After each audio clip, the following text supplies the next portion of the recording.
Bonjour à toutes et à tous, j'espère que vous allez bien, que vous avez passé un bon week-end. Aujourd'hui, figure chartiste, très très basique en fait. On va parler du double top et du double bottom, donc du M ou du W. Alors à quoi ça sert? Bon, ce sont des figures chartistes d'indécision et de retournement de tendance. Alors la difficulté de la chose, c'est de les trouver, c'est jamais précis au millimètre. Bon alors là, je suis remonté, je sais plus, en novembre, quelque chose comme ça. Je trouve que c'est assez propre visuellement. Alors on va commencer par le M. Alors le M, c'est le double top. Donc on est sur une tendance haussière. Regardez, ça monte, ça monte, ça monte, ça monte. Voilà, je zoome. On va avoir un moment, donc le cours qui va monter comme ça et il va trouver une résistance. Voilà, il va trouver sa résistance une fois ici. Donc là, on est en bougie 4 heures, hein, 4 bougies. Donc, pardon, qu'est-ce que c'est que ça? Je vais le virer ce truc. Tac. 2 bougies, pardon, 4 heures qui trouvent la résistance ici, matérialisée par cette ligne, le rouge qui est là. Et ensuite, ça descend. Donc, résistance, résistance, ça descend, paf, on descend, on vient trouver un support. Le support, il est là, vous voyez, ça correspond à une ancienne résistance ici. Là, vous voyez, donc c'est propre, hein, ça s'arrête pas n'importe où.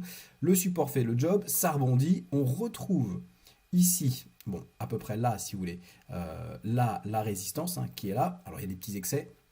Ensuite, on redescend, on vient tester de nouveau cette ligne de coup, ce support en fait qu'on appelle ligne de coup, et on passe en dessous, on casse et on passe en dessous, hop, et ça descend. Donc vous voyez, alors bon, ça fait un M, hein. Tac, tac, tac, tac, et ça se casse la figure. Voilà ce qu'on appelle un double top. Alors comme je vous disais, la difficulté des double top et des W bottom, bon bah c'est de les tracer, hein, parce qu'il y a toujours des petites mèches au-dessus ou en dessous, c'est jamais précis au qu'est-ce qui se passe? Qu'est-ce que j'ai fait? C'est jamais précis au millimètre près. C'est le problème. Alors on essaye de faire ça. Alors, je vais pas vous dire à la louche quand même parce que ouais, on les voit bien ici les résistances. Mais c'est vrai que c'est pas très très propre. Des fois c'est pas clair. Des fois il est en oblique. Le M est en oblique ou le W est en oblique comme ça. Bon, grosso modo, vous voyez hein, ce que ça fait. Un M. Donc on part de là, on monte, on descend, on bute sur la ligne de coup ici qui sert de support. On retrouve la résistance. On revient tester la ligne de coup, on la casse et c'est parti. Alors j'ai envie de vous dire qu'en plus, ici vous voyez cette bougie 4 heures là, elle ouvre, alors il y a un excès, il y a une petite mèche au-dessus, mais elle ouvre et elle clôture en fait sous la ligne de coup. Donc ça veut dire que ce support en fait, une fois qu'il a été cassé par le bas, il sert de résistance. Et là, il fait le job. Là, ça remonte et ça baisse, ça bloque là-dessus, ça remonte, ça baisse et hop, c'est parti. Donc voici la figure en M, ce qu'on appelle double top, figure de retournement à la baisse. On part de l'autre côté, c'est exactement la même chose, mais dans l'autre sens. Alors je suis pas allé bien loin, hein, là on est le 26 et là on est le 26 et là on est le 25. Ouais, donc c'est à un jour de différence. Là on part sur la tendance baissière. Donc suite à ce M, hop, ça descend, bop, bop, bop, bop, et on va trouver le support. Hein. Vous voyez, c'était en novembre, on était à 16 000. Ça fait bien rigoler maintenant quand on voit où on est. Donc là, la figure W, alors elle n'est pas non plus parfaite, mais je pense que ça, on la voit bien quand même. Alors, hop là, dégage le W. Donc ça descend. Le cours, le prix du Bitcoin vient trouver le support ici.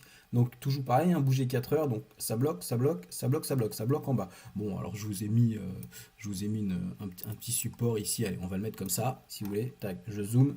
On le met comme ça. Lui, on dégage. Donc ça descend, on trouve le support, on rebondit. Voilà. On va trouver une résistance. La résistance, donc, c'est la ligne de coup. Hein, la même chose que là, mais à l'inverse. Donc la ligne de coup, elle est là. On va la tester. Alors, j'ai plutôt pris le corps, hein, corps de cette bougie, corps de cette bougie, corps de cette bougie. Donc on la teste, on redescend, on vient chercher là, bon, le support. Allez, par là à peu près. On retourne trouver le support ici et ça repart. On vient de nouveau tester la ligne de coup là. Regardez, ici. Donc la résistance et ça casse. Ça casse et ça part ensuite par le haut. Alors bon, c'est pas un W comme ça, c'est un W un peu de biais. Hein. Mais bon, je vous ai dit, c'est pas non plus précis au millimètre. Mais c'est bien, c'est important de connaître ces figures chartistes. Alors regardez, on revient sur le graphique. La ligne de coup qui est là, donc c'est la résistance là, là, là, et là, et cette bougie en fait, elle passe au-dessus. Regardez, elle passe au-dessus et ensuite, elle s'appuie. Je vais zoomer sur cette bougie-là, regardez. Elle s'appuie grosso modo sur la ligne de coup, donc le support résistance. Donc là, c'était plutôt une résistance, hein. Résistance que j'avais tracée. Elle est cassée par le haut, on redescend dessus et maintenant ça sert de support. Ça sert de support pour relancer la hausse dans la tendance principale qui est la tendance haussière. Vous voyez, donc on a un joli M tout en haut qui fait donc corriger le cours. Hop, prise de bénéfice, le cours chute, on casse la ligne de coup et on va vers le bas. Ici, on trouve le support, on rachète, on vient tester la ligne de coup bloque, on redescend vers le support, on rachète le support et cette fois la ligne de coup casse et la résistance sert de support et c'est reparti dans le sens de la tendance principale haussière. Voilà, si on se met comme ça, on verra mieux. Donc je vous disais, hein, la difficulté en fait, c'est de tracer, de trouver, c'est jamais propre à 100%. Là, je vous en ai mis un autre, vous voyez, on peut en voir un ici, un W, comme ça, donc la première jambe du W, on trouve le support à peu près par là, on monte, on trouve la ligne de coup ici, ça descend et ça repart, on recasse la ligne de coup avec toujours pareil. Donc la ligne de coup, elle est là, hein, si vous voulez, et cette bougie qui sert en fait de bougie de référence qui s'appuie en fait sur l'ancienne résistance qui sert de support. Voilà, donc si je fais ça comme ça, on va voir un petit peu mieux. Je vous ai dit, oui, c'était là. Hop là, tac.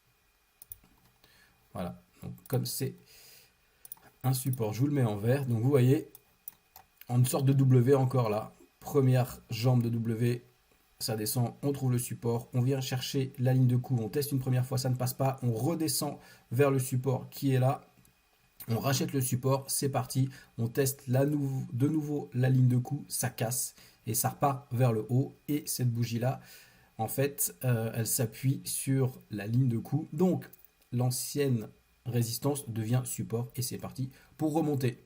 Donc voilà, bon, c'était pas très compliqué, mais il faut quand même le savoir. Alors sachez, hein, je vous ai dit, des fois les W ou les M, ils peuvent être en biais, genre un peu comme ça ou un peu comme ça. C'est pas non plus, je dirais, précis, comme je vous ai dit, au millimètre, je le répète. On a du mal à trouver un W parfait ou un M parfait. Allez, voilà, je vous souhaite une bonne journée. Je vous dis à plus dans une prochaine vidéo. Ciao, ciao!